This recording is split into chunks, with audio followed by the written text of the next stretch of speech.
Tak kisah je kita sepasang suami istri atau orang nang dua laki bini ini nang bangaran utuh katuhung lawan aluh sapat. Nah, perkawinan terjadi hanya selama 6 bulan. Terjadilah perceraian atau basarakan gara-gara beda keyakinan.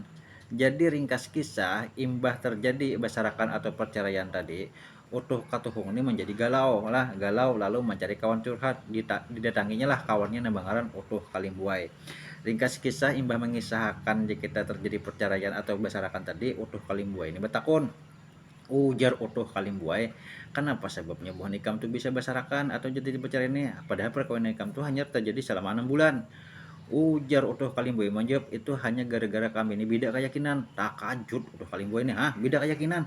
Buah nikam ini sama-sama Islam. Kalau ujar utuh kalimbuai, kami ini sama-sama Islam, cuma keyakinan kami ini beda. Nah, ujar utuh kalimbuai, perbedaannya di mana? Una ujar utuh katohong ini kan menjelaskan nih.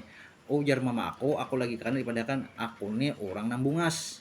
Nah, aku meyakini itu bahwa diriku ini bungas. Nah, sedangkan Allah sapat ini kada yakin bahwa diriku ini bungas. Itulah perbedaan keyakinannya. Itulah menyebabkan ini perceraian atau persarakan ini terjadi.